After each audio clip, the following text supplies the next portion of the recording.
Bom dia, pessoal, tudo bem? Bom, seguindo com as nossas revisões, já que na aula passada a gente revisou o tipo de texto carta do leitor, a gente vai falar hoje de um texto um pouco semelhante, que é o editorial de jornal. Por que eles são textos semelhantes? Porque a carta do leitor é justamente uma carta que o leitor daquele jornal mandará para falar, olha, eu gostei dessa notícia, vocês colocaram pontos importantes, ou eu não concordo por conta disso e tudo mais. O editorial ele é escrito pelos próprios redatores, os próprios colunistas, o pessoal que trabalha no jornal. Porém, ele não tem identificação, ele não é assinado. Ele fala muitas vezes sobre questões de política, sobre questões econômicas, turismo, classificados, e eles estarão justamente em partes próprias do jornal que tratem sobre esse assunto, certo? Então, na parte de economia, sempre vai ter um editorial publicado pela equipe toda sem identificação sobre aquele tema. Ou, por exemplo, no editorial de esportes, ou editorial, como eu falei, dos classificados, de política e tudo mais, assim. Tô falando isso porque eu trouxe para vocês um editorial que saiu ontem no Estadão, que fala a respeito da quarentena da Covid-19, certo? Principalmente aqui no Brasil. Vou fazer a leitura com vocês, depois eu acredito que será necessário vocês lerem novamente, porque eu vou pedir para vocês responderem algumas perguntas para mim, bem técnicas mesmo. Por exemplo, apenas perguntas de interpretação e discursivas, tudo bem? Então, olha só, vamos começar a leitura. Não é hora de relaxar. Vírus não conhecem fronteiras. Magnitude da pandemia impõe uma abordagem ampla e coordenada do problema. Então, foi publicado ontem, dia 5 de maio, no Estadão. Olha só. Na semana em que o Brasil atingiu a triste marca de 100 mil casos confirmados do Covid-19, com mais de 7 mil mortos, o presidente Jair Bolsonaro resolveu condenar mais uma vez as medidas de distanciamento social determinadas por governadores e prefeitos, como o fechamento do comércio não essencial, escritórios, indústrias e escolas. Por meio de suas redes sociais, Bolsonaro afirmou que tais medidas foram praticamente inúteis para conter o avanço da doença no país, sem apresentar ao distinto público qualquer evidência científica que sustentasse a sua perigosa assertação. Nessa introdução aqui, a gente já entende o ponto de vista do escritor, que é justamente esse sentimento de surpresa e um pouco de revolta do comportamento do nosso presidente com relação ao comentário que ele fez, dizendo que as medidas foram inúteis, que não tinha que fechar, que devia continuar em casa. Então a gente já imagina qual vai ser o viés que ele vai tomar para continuar desenvolvendo o texto dele, que vai ser justamente esse tom de crítica, esse tom de ir contra o posicionamento do governo. E ele vai ter que agora encontrar argumentos para validar o que ele está dizendo. Então, olha só. A declaração é coerente com o discurso que o presidente vem adotando desde o início da pandemia, no sentido de minimizar a sua gravidade a fim de estimular a volta à normalidade, entre aspas. No cálculo mesquinho do senhor Bolsonaro, fundamental não é liderar os esforços para que a nação atravesse a tormenta da forma menos dolorosa possível, mas sim conter os eventuais danos eleitorais que ele possa sofrer em decorrência do prolongamento da quarentena, ainda que isso signifique expor a risco a saúde de seus concidadãos. Afinal, como o próprio presidente já declarou, vai morrer gente de uma forma ou de outra. Ele está ironizando e fazendo uma afirmação muito pesada de que, assim, o presidente não estaria preocupado com o bem-estar do povo em si, e sim com sua própria posição eleitoral em 2022. Vamos ver.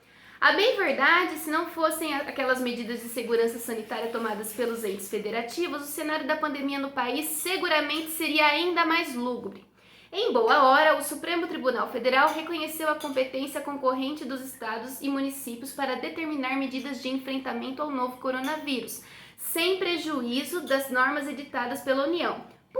Por unanimidade, a Corte reafirmou a autonomia de governadores e prefeitos para regulamentar a política de distanciamento social, incluindo o fechamento dos estabelecimentos comerciais, repartições públicas, escolas, etc. Além de ter sido uma decisão rigorosamente alinhada ao que dispõe a Constituição, foi sensata Haja vista que são vereadores, prefeitos, deputados estaduais e governadores os que melhor conhecem as realidades locais. No entanto, vírus não conhecem fronteiras e a magnitude da pandemia da Covid-19 impõe uma abordagem ampla e coordenada do problema.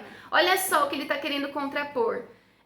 Embora o presidente tenha feito um comentário infeliz dizendo que não adiantou nada a quarentena, essa suspensão das atividades, o escritor está colocando justamente que se as medidas tidas como inúteis pelo presidente não tivessem sido tomadas, o cenário seria pior ainda do que a gente está vendo. Ele está citando Constituição, ele está citando o papel dos governantes das cidades, dos estados, como forma de validar o que ele está dizendo. De acordo com o Ministério da Saúde, a esmagadora maioria de 5.570 municípios do país não tem um só caso confirmado de Covid-19. A doença acomete os habitantes de cerca de 700 municípios, alguns com apenas poucos casos, outros como São Paulo, Rio de Janeiro e Manaus com milhares. Este quadro tão fragmentado tem estimulado alguns prefeitos a relaxar as políticas de isolamento nos municípios menos afetados pela pandemia, ou que ainda dispõem de uma capacidade razoável de atendimento médico no serviço público de saúde. Some-se a pressão que muitos prefeitos de municípios pequenos ou médios sofrem diretamente dos comerciantes locais para que tal normalidade seja retomada. Ceder à tentação de relaxar política de isolamento em localidades pouco afetadas pela Covid-19 poderá ser um erro com gravíssimas consequências. Quando ele coloca essa questão de que não importa se a sua cidade é pequena e teve poucos casos ou nenhum caso, não relaxa a quarentena, porque ele volta na ideia que ele começou na introdução. Esse vírus não conhece fronteira. Não é porque ele não chegou na sua cidade até agora que ele não pode chegar se você continuar circulando as pessoas normalmente. Entenderam? Chegando mais para o final, a experiência mostra que cidades que flexibilizaram as normas de distanciamento social registraram um súbito aumento do número de casos da Covid-19. Em Blumenau, por exemplo, havia 71 casos confirmados da doença quando a prefeitura decidiu reabrir o comércio. Uma semana depois, o número de infectados no município subiu para 194, um salto de 170%.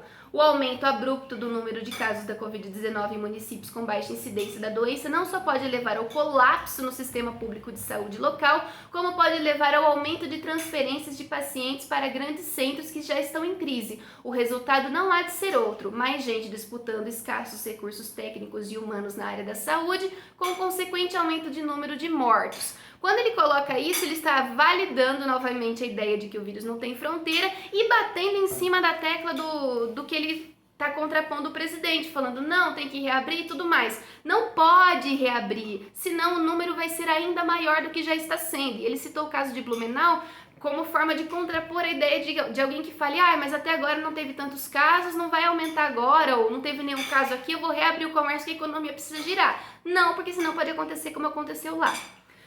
Finalizando, seja em municípios pequenos, médios ou grandes, pouco ou muito afetados pela pandemia, não é hora de relaxar a política de isolamento. Aí ele coloca o título do texto em evidência. Por ora, não há outra forma de salvar vidas a não ser estimular a permanência em casa de todos os que podem fazê-lo. Enquanto a voz da razão não for ouvida por todos os cidadãos, o que se ouvirá é o pranto.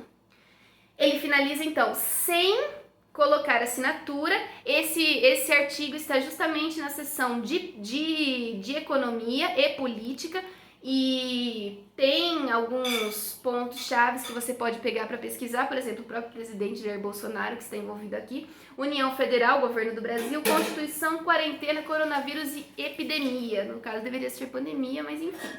O que eu quero que vocês façam? Releiam novamente o texto. Se quiser reler ou acompanhar a leitura com o vídeo rodando, tudo bem.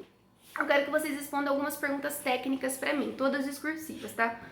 Após a leitura, faça um comentário de até 5 linhas destacando a sua opinião pessoal a respeito do editorial lido. Eu quero que vocês digam basicamente se concordam ou não, mas eu quero que vocês sejam mais específicos. Exatamente o que faz com que vocês concordem com o que ele colocou ali ou que vocês achem que é exagerado. Eu quero argumentos consistentes para me explicar isso, tá?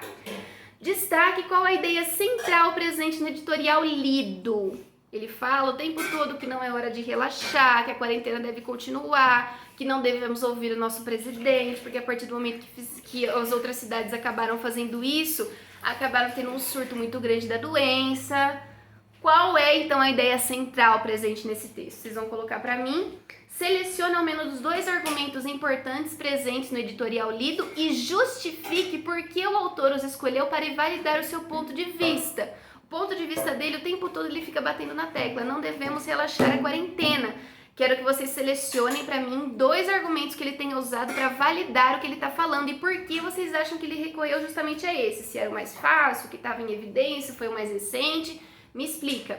E por fim, produza para a próxima semana um editorial sobre o tema, a eficácia ou a ineficácia da quarentena no Brasil. Escolha um ponto de vista e apresente argumentos válidos para defendê-los. Eu quero um editorial de no mínimo 10 linhas. Vocês vão pegar ou vocês vão falar realmente sobre a eficácia ou sobre a ineficácia também. Vocês são livres para ter o ponto de vista de vocês, desde que vocês consigam me convencer com argumentos válidos, consistentes. Tudo bem? Façam a leitura então e respondam as perguntas para mim. Ok?